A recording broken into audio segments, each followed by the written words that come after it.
program studi akuntansi kelas 4A Fakultas Ekonomi dan Bisnis Universitas Khairul Kota Ternate dengan NPM 0277231163.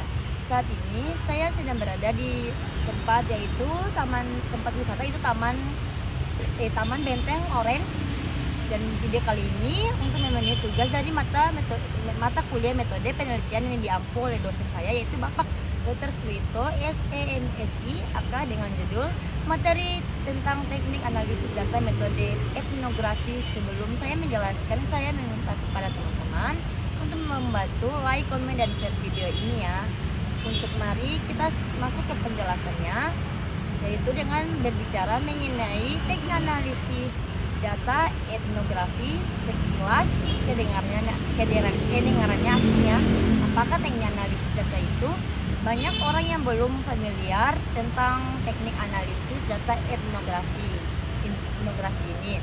Padahal jika kalian berencana untuk mengambil penelitian yang sifatnya kualitatif, teknik etnografi bisa menjadi salah satu inspirasi untuk metode penelitian baik skripsi maupun tesis. Tidak perlu khawatir untuk masalah akurat atau tidaknya, sebab teknik etnografi dinilai akurat bagi kalian yang ingin ambil topik seputaran kualitatif. Dan dilansir dari laman Perbanas, studi penelitian etnografi adalah salah satu metode penelitian yang biasa digunakan dalam ilmu sosial. Metode penelitian ini juga sangat berfokus pada makna sosiologi melalui observasi lapangan dan tertutup dan fenomena kultural. Metode ini cocok diterapkan dalam ranah antropologi dan sosiologi. Tapi di era sekarang ini studi penelitian etnografi bisa dilakukan dalam bidang apapun, maupun dari studi etnografi dari sisi kesehatan, masyarakat, pedesaan dan perkotaan, budaya konsumsi suatu barang, hingga ranah manusia sebagai objek penelitian. Berikutnya juga ada yaitu para ahli telah bersepakat bahwa setidaknya ada rentetan atau serangkaian tahapan yang dilalui ketika kalian melakukan studi etnografi. Karena penelitiannya bersifat kualitatif, maka perlu adanya informan penelitian sebagai pendukung dalam pengambilan data. Kira-kira apa aja sih tahapan yang dilakukan oleh peneliti ketika ingin melakukan penelitian etnografi? Simaknya yaitu langsung penjelasannya teman-teman dari salah satu ahli yaitu Spradley. Dan itu Spradley menyebutkan menetapkan siapa informan penelitian dalam penelitian kualitatif, utamanya penelitian etnografi. Informan dalam penelitian menjadi hal utama dalam melakukan pengumpulan data, dan pastikan untuk memilih informan yang tahu dan paham tentang permasalahan yang terjadi. Dan jangan sampai salah dalam memilih informan ya teman-teman. Ada 5 syarat untuk memilih informan penelitian etnografi, yaitu teknik analisis data dalam metode etnografi. Yaitu pertama, pendahuluannya. Metode etnografi adalah salah satu pendekatan dalam penelitian kualitatif yang digunakan untuk memahami budaya dan perilaku dan interaksi sosial dalam suatu komunitas. Teknik ini berakar dari antropologi sosial dan sering digunakan dalam berbagai disiplin dan ilmu seperti sosiologi, komunikasi, dan studi organisasi. Berikutnya, analisis data dalam metode etnografi bersifat induktif, artinya pola dan tema penelitian muncul dari data yang dikumpulkan, bukan berdasarkan hipotesis awal. Proses ini juga iteratif, yang berarti analisis dilakukan sepanjang penelitian, bukan hanya setelah data dikumpulkan. Baik, dan kemudian ada teknik pengumpulan data dalam metode etnografi. dan berikutnya sebelum melakukan analisis data, peneliti harus mengumpulkan data yang biasanya bersifat kualitatif. Teknik utama dalam pengumpulan data etnografi meliputi satu, observasi partisipatif. Peneliti secara langsung terlibat dalam kehidupan sehari-hari subjek penelitian. Baik, dan data dikumpulkan melalui pengamatan perilaku, kebiasaan, dan interaksi sosial dalam konteks alami. Dan observasi ini dapat dilakukan dalam berbagai tingkat keterlibatan, dari sekadar mengamati hingga berpartisipasi aktif dalam aktivitas komunitas. Aktif dalam aktivitas semua komunitasnya ya. Dan berikut wawancara mendalam. Wawancara dilakukan untuk menggali perspektif, pengalaman, dan makna budaya dari anggota komunitas. Dan berikutnya bersifat semi terstruktur atau tidak terstruktur agar informan dapat berbicara lebih bebas dan mendalam. Peneliti sering menggunakan pertanyaan terbuka untuk mendapatkan wawasan yang lebih luas. Dan ada juga analisis dokumen dan artefak. Melibatkan studi terhadap dokumen, catatan sejarah, foto, artefak budaya, atau media sosial yang relevan dengan komunitas yang diteliti. Data ini memberikan konteks tambahan dan membantu triangulasi dengan temuan dari observasi dan wawancara. Dan berikutnya juga ada catatan lapangan, field notice. Field notice, penelitian mencatat sesuai temuan penting baik dari observasi maupun wawancara, termasuk deskripsi suasana, ekspresi, dan interaksi sosial yang terjadi. Catatan ini bisa berupa deskripsi subjektif maupun refleksi subjektif peneliti.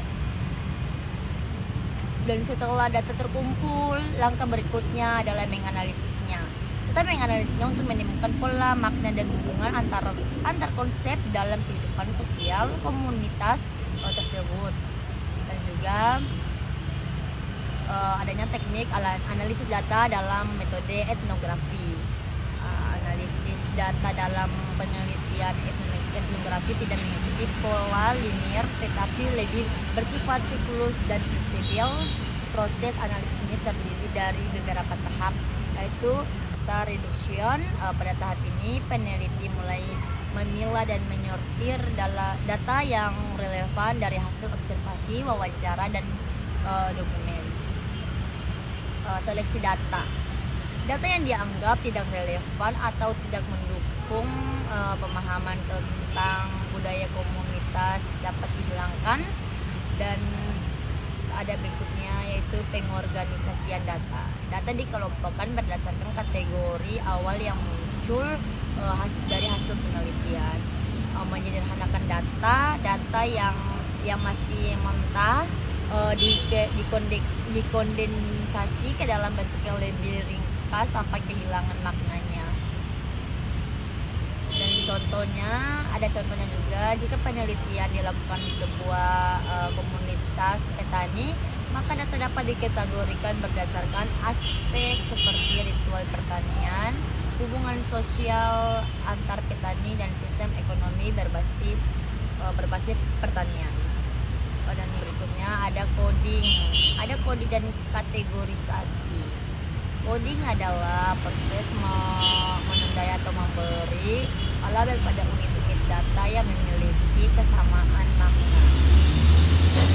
Coding terbuka atau open coding, peneliti mengidentifikasikan konsep atau kategori yang muncul secara alami dari data. Dan ada berikutnya juga coding aksial coding, hubungan antar kode yang dianalisis untuk menemukan pola dan keterkaitan antar konsep. Dan ada berikutnya kode yang selektif atau disebut selective coding, kode-kode yang telah ditemukan kemudian disusun dalam narasi yang lebih besar untuk menjelaskan fenomena budaya yang diteliti. Dan berikutnya juga contoh dan dari wawancara dengan petani, peneliti menemukan kode seperti tradisi panen, gotong royong dan ritual sebelum tanam yang kemudian dikategorikan ke dalam tema kearifan lokal dalam pertanian. Dan ada juga analisis tematik. Analisis tematik digunakan untuk menemukan pola utama yang muncul dalam data. Identifikasi tema, peneliti mencari tema yang berulang dalam berbagai sumber data. Menghubungkan tema yang muncul dianalisis hubungannya untuk memahami pola sosial dalam komunitas. Interpretasi tema yang ditemukan dikontekstualisasikan dalam teori atau konsep yang relevan. Contoh dalam penelitian tentang komunitas nelayan, tema utama yang muncul mungkin kepercayaan terhadap alam dan sistem pembagian hasil tangkapan dan pengaruh modernisasi terhadap budaya nelayan. Dan ada juga berikutnya interpretasi kontekstual. Jadi setelah tema dan pola ditemukan, tahap selanjutnya adalah memberikan makna terhadap data tersebut. Peneliti menafsirkan data berdasarkan perspektif budaya komunitas yang diteliti. Dan interpretasi dilakukan dengan mempertimbangkan konteks histori, sosial, dan ekonomi komunitas.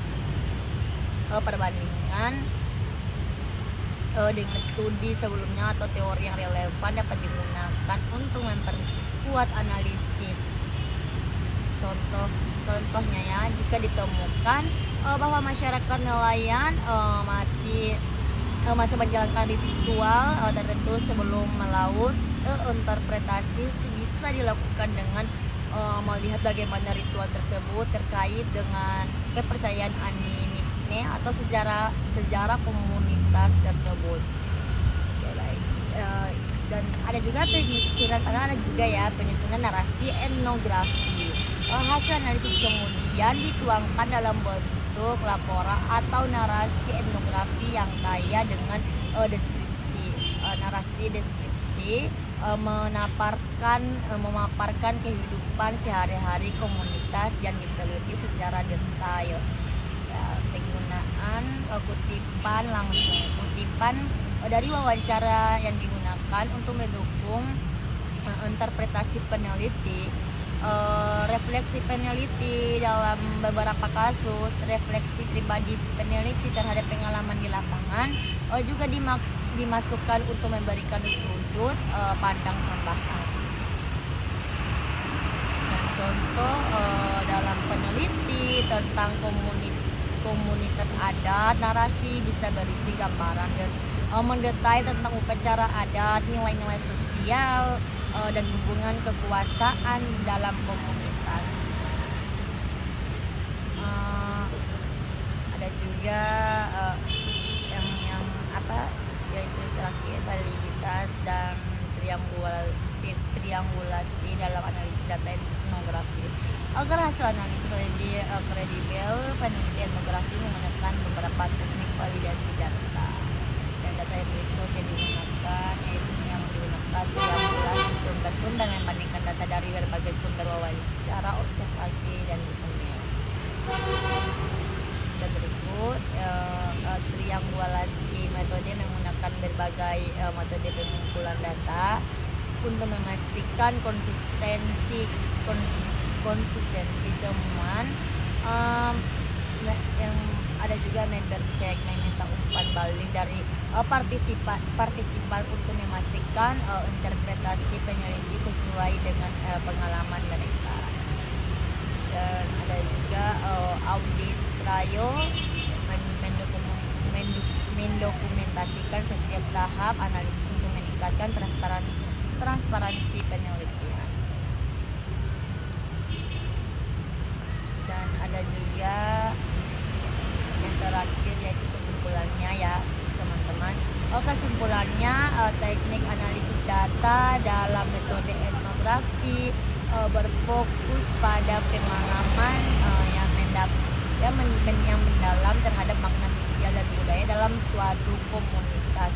Prosesnya melibatkan reduksi data, coding dan kategorisasi, analisis tematik, interpretasi kontekstual, serta penyusunan narasi etnografi yang kaya deskripsi. Dengan pendekatan ini, peneliti dapat menggambarkan realita sosial dari perspektif komunitas yang diteliti, sehingga memberikan wawasan yang autentik dan mendalam.